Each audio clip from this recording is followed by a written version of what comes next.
Innuendo, Book 5 of the Todd Mills Mystery Series. Author R.D. Zimmerman. Publisher Scribble Pub Press, Minneapolis, Minnesota. Narrator Eric Aust. Chapter 14.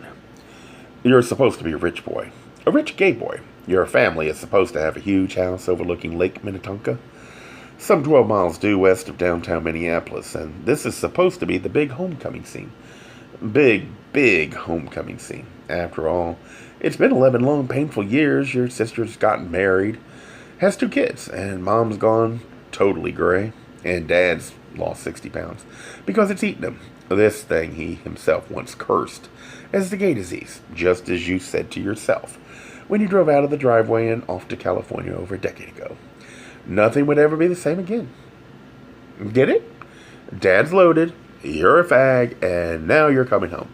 Not because you have the dreaded thing, but because he does.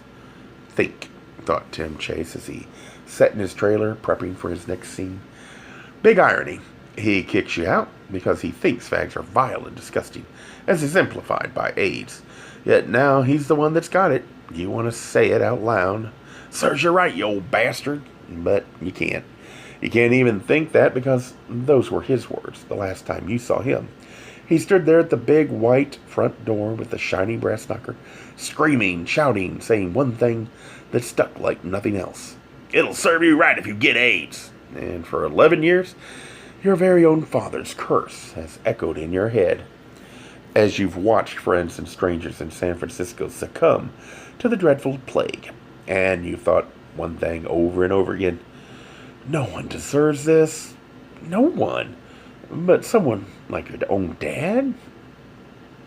And now he's got it. And you're sick with guilt, as if you yourself somehow wished it upon him. As if you yourself somehow had been in that operating room and personally selected the 2 pints of tainted blood that were pumped into his body. So, that's why you've come home, to untangle the love, hate, and guilt so tightly braided in your heart. And there was a light but distinct knock on the aluminum door of his trailer, and a woman's voice said, Tim, are you in there? It's me, Melissa. I need to talk to you. Do you have a moment? Looking up from the script, he muttered to himself, Oh, crap. He should have left instructions that he didn't want to be disturbed. Not only did he have too many lines to learn, but every time someone asked a question, particularly regarding business, it pulled him out of the mindset of the story. Hadn't he always been clear on that? Didn't everyone know that business came either at the beginning or the end of the day, but not in the middle? Not during shooting. Wearing a navy blue sweater, a freshly pressed blue shirt, and khaki pants, the costume his character would be wearing when the taxi drove from the airport and into the drive of his family's home. He remained seated on the couch and called, Yeah? The knob turned and an attractive young woman entered, rather short and small-framed. She had a gorgeous face with dark eyes and bright white smile. Her long, curly brown hair was put up in a haphazard bun, and she wore a baggy gray sweater and tights that hugged her slim hips. Everybody loved her, not simply because she was beautiful, but because she had a knack for getting people to gab and, of course, eventually, say more than they ever wanted to, both of which were why Tim had hired her in the first place. More often than not, she was the first real image the media folks saw of Tim Chase, Incorporated. And he needed her not only for the positive first impression she so easily made, but also for the information she could so successfully glean from the outer world. Hey, said Melissa, stepping inside. Sorry to bother you. This will only take a minute. What's up? He said, managing a smile, albeit a small one. It was a typical trailer with goldish tan carpeting, 1 couch, a couple of chairs, and a tiny kitchen filled with a stainless steel sink and some fake wood cabinets. In the back was a single bedroom, Tim used for napping. Melissa, thick file in hand, crossed to one of the chairs and sat down opposite Tim. She said, Okay, so this is all the stuff I have on him. This Todd Mills guy from WLAK? Oh, yeah, right. The guy I saw on TV last night. He watched as she opened the manila file folder, which was stuffed, and pulled out a sheaf of papers, taking them. Tim quickly thumbed through the printouts of articles and stories. All he saw were words, and an occasional highlighted sentence. Jesus Christ. Melissa? The fucking CIA couldn't do a better job. He looked up at her with a grin. Where'd you get all this shit? Mostly the net. Some I had to have faxed from the California office. They pulled it off a news service we subscribed to. And you're right, he is gay. Yes, I knew that, said Tim. He's got a good reputation, too. He's won a couple of Emmys, a bunch of other awards, and he's very, very out.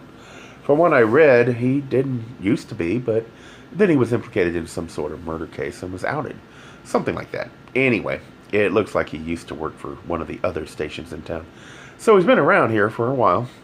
Perfect. He glanced out the small window and down the hill toward the house in Lake Minnetonka, where they were setting up the cameras for the day's shoot.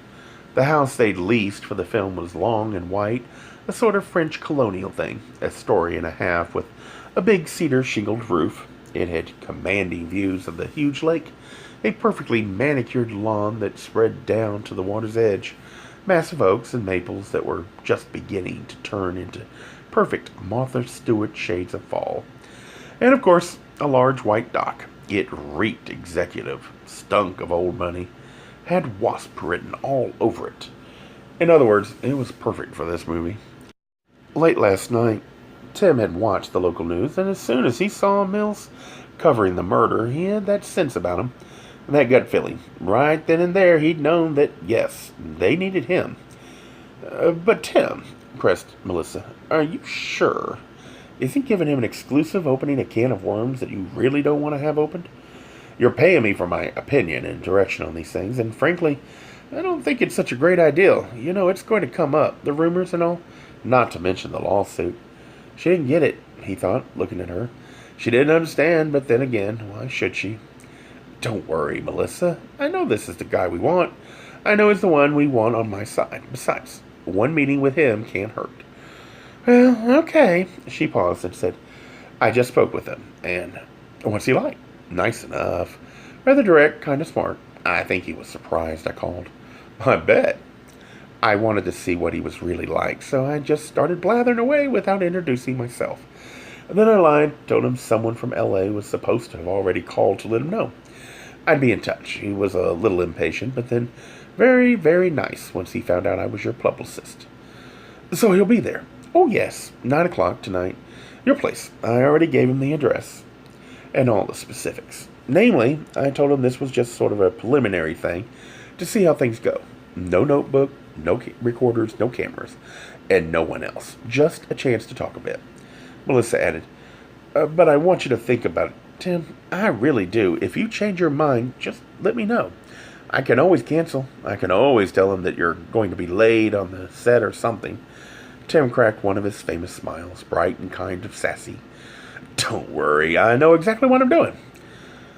Okay, you're the boss, but I should be there too. Actually, you don't even have to.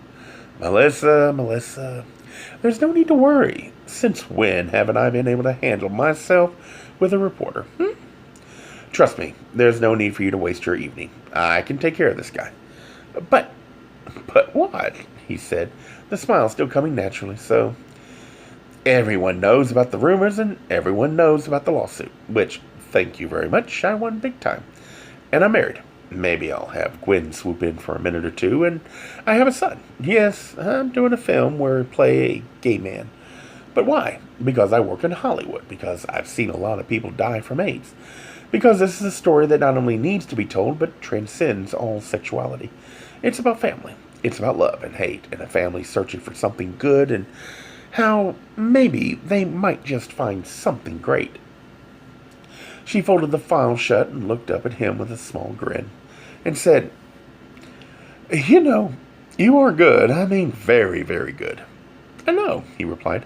How else would I have gotten so far in an industry as fucked up as this? A Gay Mysteries audiobooks. I think it is easy to hate a label, but a face humanizes the word. So this effort is twofold. To offer comfort to those like myself that your world didn't end because you don't fit into the view of acceptable society on both sides. And in hopes of helping those with family that are LGBTQ, that it doesn't mean we are aliens from the child they once knew.